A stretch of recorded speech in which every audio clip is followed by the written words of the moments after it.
हे माता शीतला, आप ही इस संसार की आदि माता हैं, आप ही पिता हैं और आप ही इस चराचर जगत को धारण करती हैं, अतः आपको बारंबार नमस्कार है।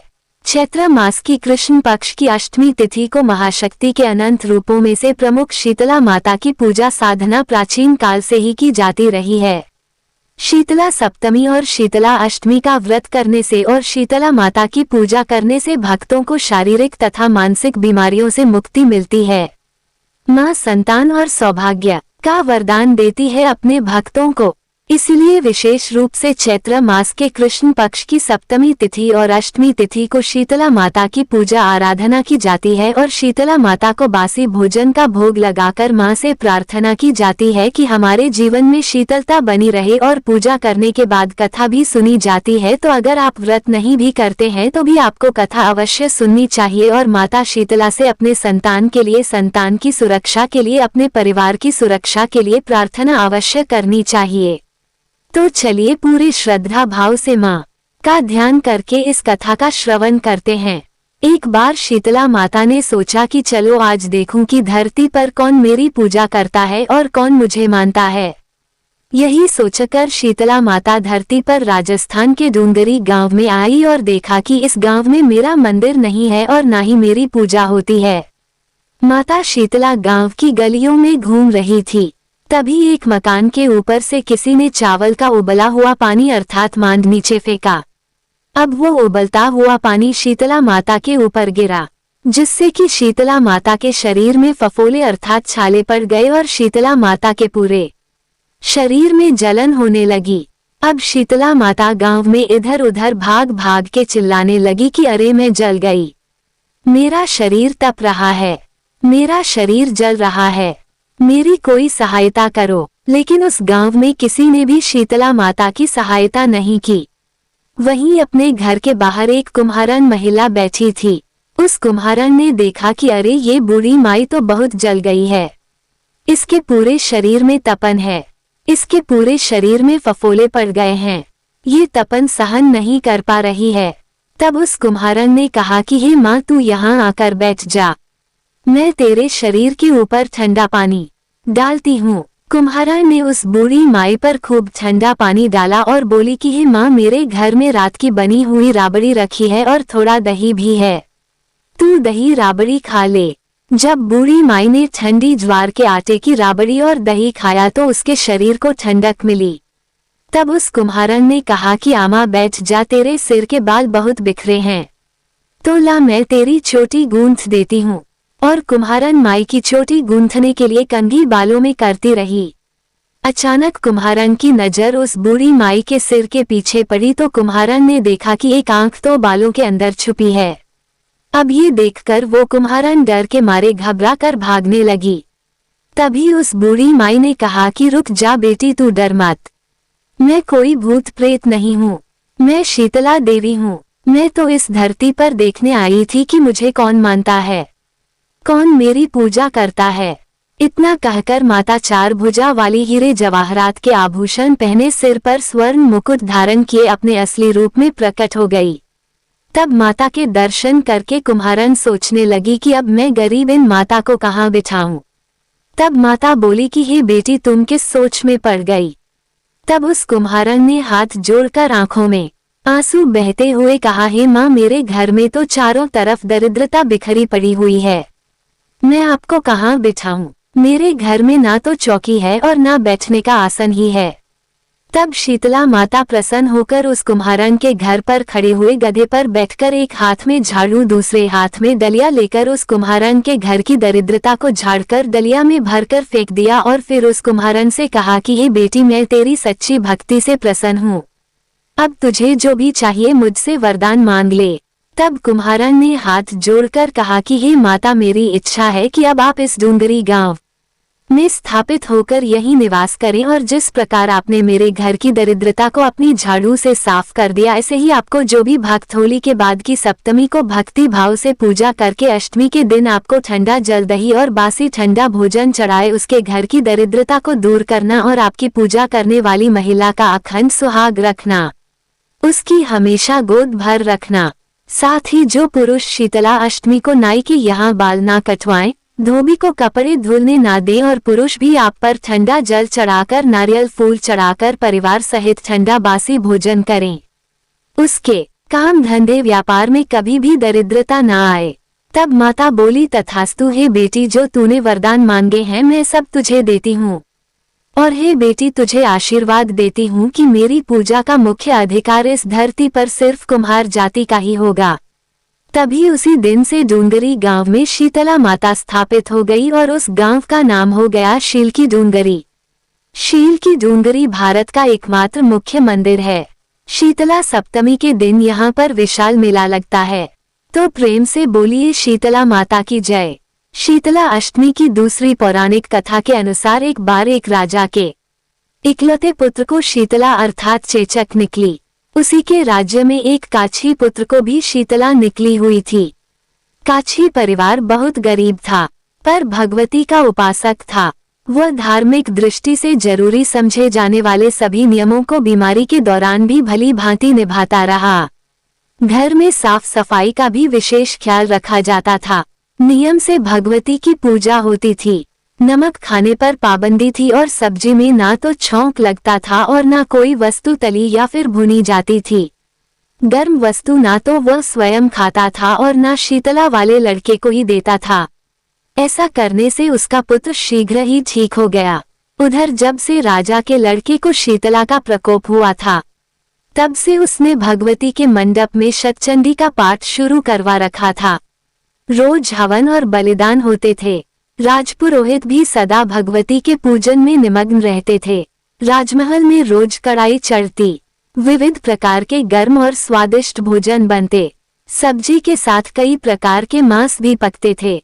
इसका परिणाम ये होता कि उन लजीज भोजनों की गंध से राजकुमार का मन मचल उठता। वह भोजन के लिए जिद करता और एक तो राजपुत्र और दूसरे इकलौता। इस कारण उसकी अनुचित जिद भी पूरी कर दी जाती। इस पर शीतला माता का कोप घटने की बजाय बढ़ने लगा। अब तो शीतला के साथ ही उसे बड़े बड़े फोड़े भी निकलने लगे जिनमें खुजली और जलन अधिक होती थी। शीतला की शांति के लिए राजा जितने भी उपाय करता शीतला का प्रकोप उतना ही बढ़ता जाता, क्योंकि अज्ञानतावश राजा के यहाँ सभी कार्य उल्टे हो रहे थे। इससे राजा और अधिक परेशान हो उठा। उसकी समझ में नहीं आ रहा था कि इतना सब होने के बाद भी शीतला का प्रकोप शांत क्यों नहीं हो रहा है। एक दिन राजा के गुप्तचरों ने उन्हें बताया कि काछी पुत्र को भी शीतला निकली थी, पर वो तो बिल्कुल ठीक हो गया है। ये जानकर राजा सोच में पड़ गया कि मैं तो शीतला की इतनी सेवा कर रहा हूँ, पूजा और अनुष्ठान में कोई कमी नहीं, पर मेरा पुत्र अधिक रोगी होता जा रहा है, जबकि काछी का पुत्र बिना सेवा पूजा के ही ठीक हो गया। यही सोच विचार करते करते राजा को नींद आ गई। तब श्वेत वस्त्र धारिणी भगवती ने उसे स्वप्न में दर्शन देकर कहा, हे राजन, मैं तुम्हारी सेवा और अर्चना से प्रसन्न हूँ, इसलिए आज भी तुम्हारा पुत्र जीवित है। इसके ठीक न होने का जो कारण है वह ये है कि तुमने शीतला के समय पालन करने योग्य नियमों का उल्लंघन किया। तुम्हें ऐसी हालत में नमक का प्रयोग बंद करना चाहिए, क्योंकि नमक खाने से रोगी के फोड़ों में खुजली होती है। घर की सब्जियों में छौंक नहीं लगाना चाहिए, क्योंकि इसकी गंध से रोगी का मन उन वस्तुओं को खाने के लिए ललचाता है। रोगी का किसी के पास आना जाना मना है, क्योंकि यह रोग औरों को भी होने का भय रहता है। अतः इन नियमों का पालन कर तो तेरा पुत्र अवश्य ही ठीक हो जाएगा। विधि समझाकर देवी माता अंतर्ध्य हो गई। प्रातः से ही राजा ने देवी की आज्ञा के अनुसार सभी कार्यों की व्यवस्था कर दी। इससे राजकुमार की सेहत पर अनुकूल प्रभाव पड़ा और वह शीघ्र ही ठीक हो गया। इसी दिन भगवान श्री कृष्ण और माता देवकी का विधिवत पूजन करके मध्यकाल में सात्विक पदार्थों का भोग लगाना चाहिए। ऐसा करने से पुण्य ही नहीं मिलता, बल्कि समस्त दुखों का भी निवारण हो जाता है। हे शीतला माता, जैसे आपने राजा पर कृपा करी वैसे ही सब पर कृपा करना। कहानी कहने वाले, सुनने वाले और हुकारा भरने वाले सबके ऊपर अपनी कृपा बनाए रखना। शीतला माता की तीसरी पौराणिक कथा के अनुसार एक गांव में एक ब्राह्मण दंपत्ति रहता था। उनके 2 बेटे और 2 बहुएं थी। उन दोनों बहुओं को बहुत ही लंबे समय के बाद बेटे हुए और इतने में ही शीतला अष्टमी का पर्व आया। शीतला अष्टमी के नियम के अनुसार इस दिन ठंडा भोजन तैयार किया जाता है। लेकिन उन दोनों बहुओं के मन में विचार आया कि यदि हमने ठंडा भोजन खाया तो हम कहीं बीमार ना पड़ जाएं। अभी बच्चे भी छोटे हैं, कहीं वह बच्चे ही बीमार ना हो जाएं। ऐसे में उन दोनों ने चुपचाप अपना खाना खाने के लिए 2 बाटियां पशुओं के दाना देने वाले बर्तन में बनाकर तैयार कर ली। इसके बाद दोनों बहुएं अपनी सास के साथ माता शीतला की पूजा करके घर आई और माता की कथा सुनी। पूजा से लौटकर आने के बाद सास तो शीतला माता के भजन गाने लगी, किंतु दोनों बहुएं बच्चों के रोने का बहाना बनाकर वहां से घर लौट आई। इसके बाद दोनों बहुओं ने पशुओं के बर्तन से गरम गरम बाटी निकाली और उनका सेवन किया और उसके बाद जब सास वापस घर आई तो उसने दोनों बहुओं को आवाज लगाई और उनसे भोजन करने के लिए कहा। फिर दोनों ने ठंडे भोजन का सेवन किया और इसके बाद अपने काम में लग गई।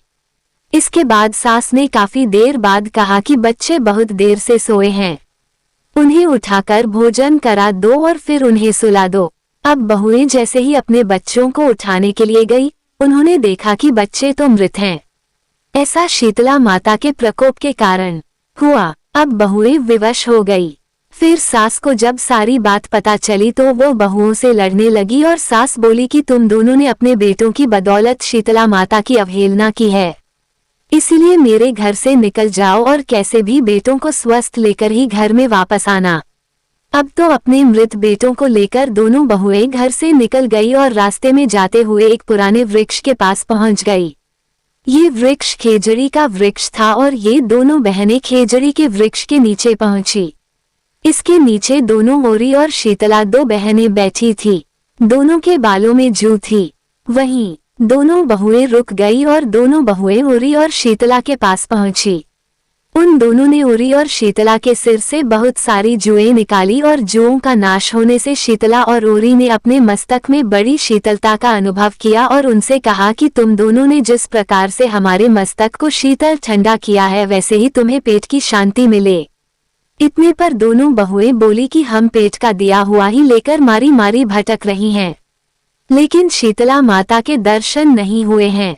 शीतला माता ने कहा कि तुम दोनों से पाप हुआ है, तुम दुष्ट हो, दुराचारणी हो, तुम्हारा तो मुंह तक देखने योग्य नहीं है। शीतला सप्तमी के दिन ठंडा भोजन करने के बदले तुम दोनों ने गर्म भोजन कर लिया था।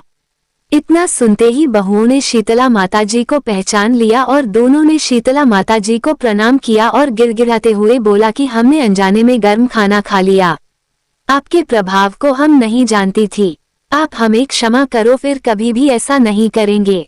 तब उनके ऐसे वचन सुनकर शीतला माता प्रसन्न हुई और शीतला माता ने मृतक बालकों को जीवित कर दिया। इसके बाद बहुएं अपने बच्चों को लेकर फिर से अपने गांव लौट आई। जब गांव के लोगों को पता चला कि शीतला माता ने उनको दर्शन दिए हैं तो लोगों ने बहुत धूमधाम से उनका स्वागत किया और उन्होंने कहा कि हम गांव में शीतला माता के मंदिर का निर्माण करवाएंगे। शीतला माता ने जैसे उन दोनों बहुओं पर अपनी कृपा दृष्टि रखी वैसे हर किसी पर रखें और सभी भक्तों को अच्छे स्वास्थ्य, अखंड सौभाग्य और संतान का सौभाग्य प्रदान करें। शीतला माता की जय। और अब बात करें कि शीतला माता की उत्पत्ति कैसे हुई, तो कहते हैं कि यह शक्ति अवतार हैं और भगवान शिव की यह जीवन संगिनी है।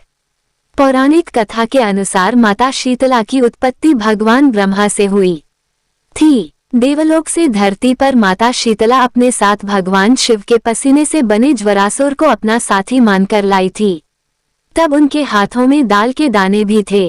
उस समय के राजा विराट ने माता शीतला को अपने राज्य में रहने के लिए स्थान नहीं दिया तो माता क्रोधित हो गई और उस क्रोध की ज्वाला से राजा की प्रजा को लाल लाल दाने निकल आए और लोग गर्मी के मारे मरने लगे। तब राजा विराट ने माता के क्रोध को शांत करने के लिए ठंडा दूध और कच्ची लस्सी उन पर चढ़ाई। तभी से हर साल शीतला अष्टमी पर लोग मां का आशीर्वाद पाने के लिए ठंडा भोजन माता को चढ़ाने लगे। स्कंद पुराण में इनकी अर्चना स्तोत्र को शीतलाष्टक के नाम से व्यक्त किया गया है।